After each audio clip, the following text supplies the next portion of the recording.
는 말씀이 일하게 하라, 이런 주제로 말씀을 나누겠습니다. 사실 하나님의 일하시는 방법은 다른 것이 없어요. 말씀을 통해서 일하고 계십니다. 언제나 말씀이지요.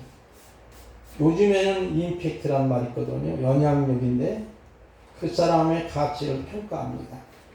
구독자 수, 팔로워 수에 따라서 돈을 벌기도 한다고 합니다.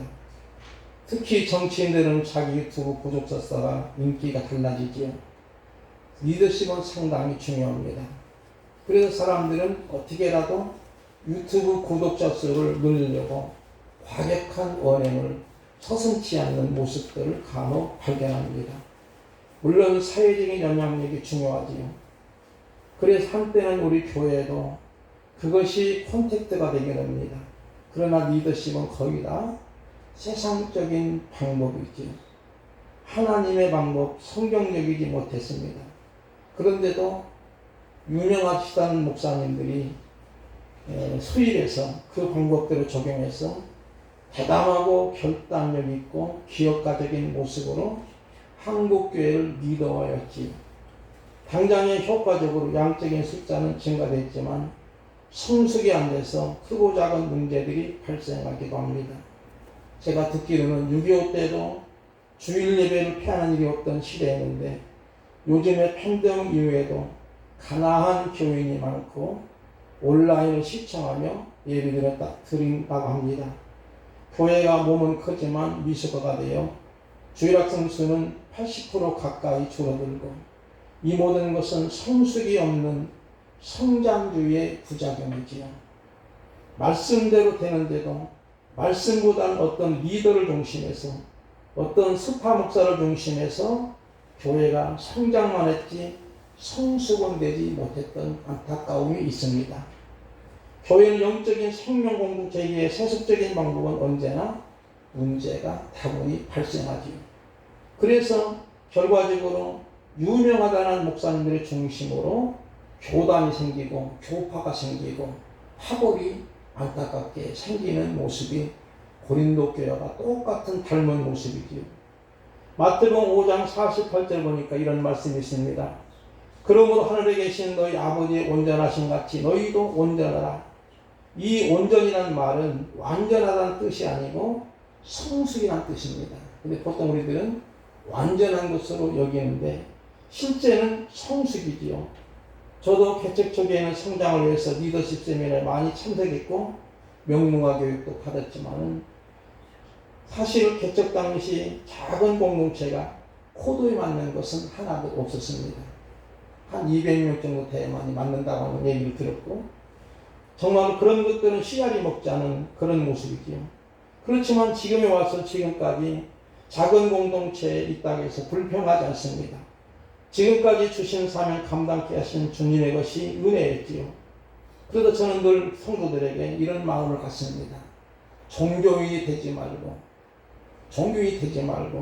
신앙인이 되기를 간절히 소원하는 거예요. 종교인은 결과적으로 자기가 얻어 터지는 것이 없으면 무너지게 됩니다. 대부분이 낙심하게 됩니다. 그러나 믿음의 신앙인은 어떤 상황에도 말씀 중심하기 때문에 무너지지 않는 그러한 모습이 되는 거지요. 3절과 4절 말씀으로 본문으로 가겠습니다. 한번 우리 김용식 원사님께서 먼저 한번 읽어주시기 바랍니다. 너희는 아직도 육신에 속한 자로다. 너희 가운데 시기와 분쟁이 있으니 어찌 육신에 속하여 사람을 따라 행함이 아니리요. 어떤 이는 말하되 나는 바울에게라 하고 다른 이는 나는 아볼로에게라 하니 너희가 누구의 사람이 아니리요. 이 말씀 속의 핵심 단어는 육신에 속한 자라고 그랬죠. 육신에 속한 자. 바로 육신에 속한 자들은 바울이 말한 이유는 3절에 또 보니까 시기와 분쟁이 있으니 어찌 육신에 속하여 사람을 따라 행함이 아니리요. 어떤 일을 말하든 나는 바울에게라 하고 나는 다른 일은 나는 아볼로에게라. 서로 이 파벌 싸움은 육신에 속한 사람이라고 하는 것을 보여줍니다. 당시에 유명한 사역자들이죠. 바울도 마찬가지고 아볼로도 마찬가지고, 제가 어떤 사람과의 대화를 나누는데 그분이 집사님이더라고요. 그러면서 제가 목사인 줄 알고, 목사님 저는 분당에 어느 교회 다닙니다. 예, 감사합니다. 그랬지. 그분이 가만히 말씀이 하는 이야기가 들어보니까 자기가 그 교회 한 10,000명 정도 모인답니다. 그걸 자랑하면서 자기는 10,000명분의 신앙 수준을 가진 사람이라고 은근하게 자랑하는 모습을 보면서 마음이 씁쓸했습니다. 이런 모습은 바로 무언가 숫자가 많고 성장만 하면은 그것이 최고인 줄 아는데 실제는 성숙해야지. 성숙이 되지 않는 모습. 이것은 하나님의 말씀이 일하게 하심이 아니요 힘 있는 지도자나 어떤 스타 목사가 일하는 것 때문에 파벌이 생기고 결국은 이단이 생기고 잘못된 그런 안타까움이 일어나게 되는 거지요. 5절 말씀만 한번 볼까요? 5절 말씀은 우리 전투장사님 읽어주실까요? 그런즉 아볼로는 무엇이며 바울은 무엇이냐? 그들은 주께서 각각 주신 대로 너희로 하여금 믿게 하는 사역자들이니라. 아멘. 이 말씀 속에 보니까 사역자들이라 디아코니아인데 밑에 관주를 보면은 집사들이라고 나왔지요. 집사들. 근데 실제는 종이나 노예들을 의미합니다. 그러니까 하나님이 성도들을 위해서 고용한 일꾼이 사역자들이지요. 오늘날 목사나 전도사나 사역자들입니다. 아무리 유명한 사람도 사역자예요. 하나님의 성도들을 위해서 고용한 종들이라고 하는 의미입니다. 예를 든다면 어떤 재벌집에 손자교육을 해서 부산에 있는 선생님을 비행기로 모셔가지고 하루에 일주일에 한두 번입니다. 한두 번, 한 2-3시간 교육을 시킨다는 거예요. 그러면 대부분의 사람들은 그 과외 선생님이 대단한 걸로 여기지만 실제 대단한 사람은 재벌집의 손자예요. 너무나 대단하기 때문에 그 유명한 과외 선생님을 비행기로 모셔가지고 손자의 교육을 시키는 거예요. 그와 마찬가지로 하나님께서도 바로 오늘날 사역자들, 오늘날 주의 종들을 세운 것은 하나님의 백성인 성도들을 위한 일꾼인 줄 믿으시기 바랍니다. 주의 종들은 하나님이 주신 걸 가지고 교회를 섬기는 일꾼이지요. 일꾼은 자기를 나타내기 내서 자기 사람을 모으거나 자기를 중심한 모임을 만들어서는 안 됩니다. 스타 목사 결국은 교회를 망친다는 말이지요. 자기 중심으로 세력을 만들려고 하기 때문입니다. 사역자는 오직 주인이 맡긴 것을 할 뿐이지요. 바울이나 아볼로나 게바 다 하나님의 일꾼으로 사용하시면 하나님의 백성이 소중하게 맡기는 것뿐이지 절대로 교주는 아니에요. 6절, 7절 말씀은 우리 허욱자 목사님 한번 읽어주실까요? 나는 심었고 아볼로는 물을 주었으되 오직 하나님께서 살아나게 하셨나니 그런즉 심는 이나 문지는 이는 아무것도 아니로되 오직 자라게 하시는 이는 하나님뿐이니라. 아멘.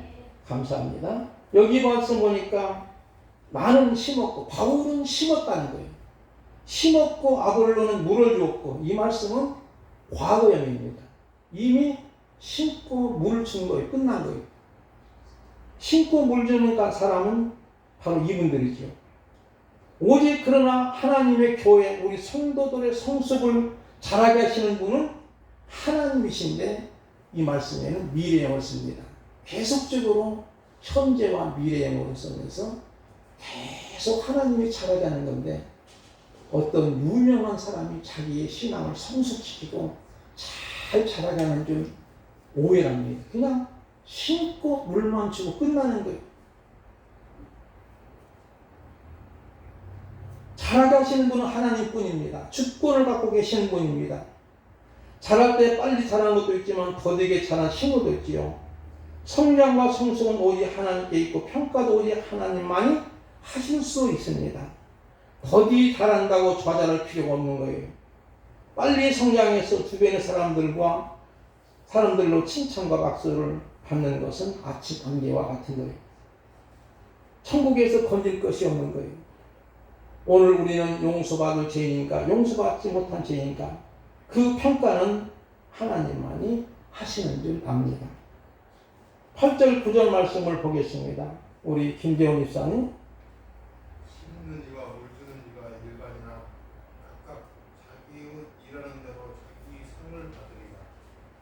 우리는 하나님의 부육자들이여 너희는 하나님의 밭이요 하나님의 집입니다. 아멘. 씨를 뿌리는 자, 물을 주는 자가 핵심이 아니고 여기에 씨, 말씀이 핵심이라는 거예요.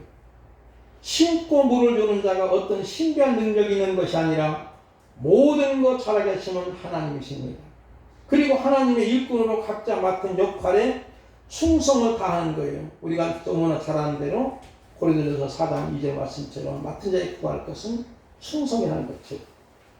사역자는 오직 목적은 하나님의 밭을 갈고 하나님의 집을 짓는 거예요. 교회는 하나님의 집입니다. 밭은 성도들입니다. 집주인은 하나님이십니다. 그런데 이 고린도 교회는 서로 집주인 노릇을 하니 분쟁의 문제가 생기는 거예요.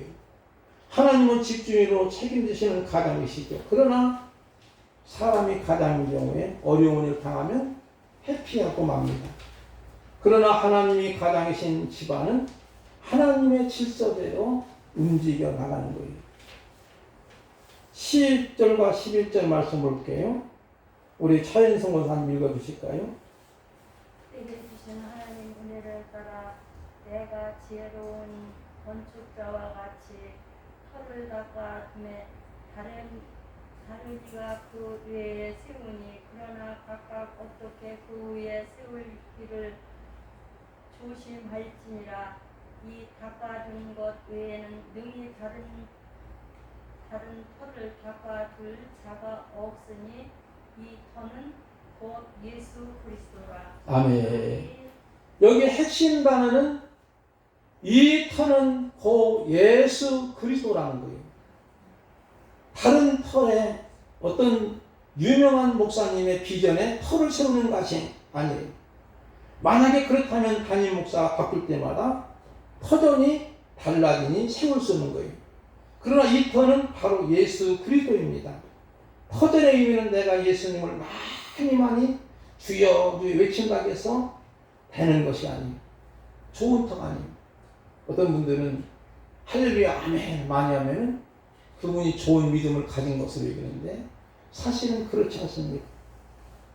우리 믿는 성도들을 통해서 타자들이 예수 그리스도를 발견하는 것이고 나의 신앙생활을 통해서 하나님을 예수님을 알게 하는 거예요. 그러므로 우리는 마태복음 7장 24절 27절 이하에 있는 말씀을 제가 한번 볼게요. 그러므로 누구든지 나의 이 말을 듣고 행하는 자는 그 집 반석에 지은 지혜로운 사람 같으리니 비가 내리고 창수가 나고 바람이 불어 그 집에 부딪히되 무너지지 아니하나니 이는 주초를 반석 위에 놓은 까닭이요. 바로 이 말씀입니다. 예수님의 터 위에 반석 위에 세운 집이야만이 무너지지 않는 거예요. 태풍이 몰아치고 홍수가 나고 비바람이 몰아친다 할지라도 무너지지 않는 든든한 집이 되는 줄 믿습니다. 그러나 만약에 예수님 터가 아니고 본질을 벗어나는 복음의 본질을 잊어버리는 하나님의 집이라면 무너지기 쉽습니다. 오래 생깁니다. 제가 들은 이야기인데 호주에 유명한 힐송처치라고 하는 교회가 있었습니다. 대단한 교회였습니다. 찬양과 경배가 대단하고 인류 가수의 수준급으로 찬양하는 그런 교회로. 그래서 한때는 어마어마하게 부흥돼가지고 미국이라든가 또는 유럽에도 여러 지교회들이 막 생기게 되고 지금 들어보니까는 그 어마어마한 교회가 사라지게 되는 거예요. 왜 그랬을까 하는 것은 뭐냐면 아까 말씀드린 것처럼 성장은 됐는데 성숙이 되지 않고 몸집만 컸지만 실제는 알맹이가 부족했던 그런 모습에서 결국은 무너지게 돼요. 본질을 벗어난 거예요. 어떤 인간의 수단과 방법, 어떤 무명한 리더를 통해서 그 교회가 유지되는데 리더가 타락하니 결과적으로 그 교회는 무너지고 마는 그런 모습이에요. 새롭고 신선함이 중요합니다. 그러나 더 중요한 것은 신실함이 더 중요한 거예요.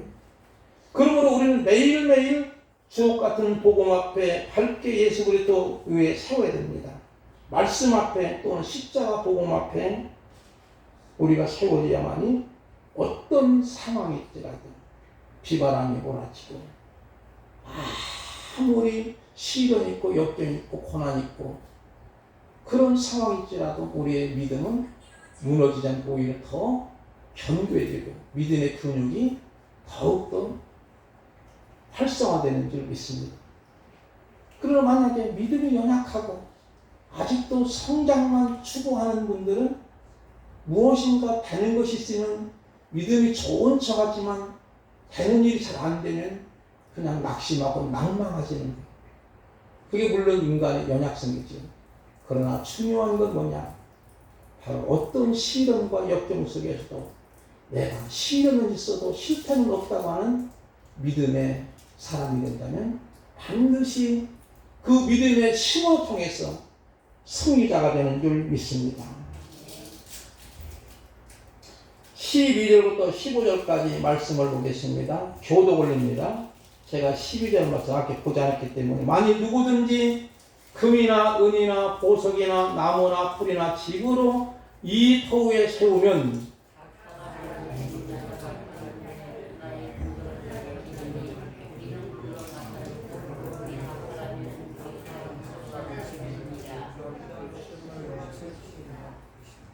만일 누구든지 그 위에 세운 공적이 그대로 있으면 상을 받고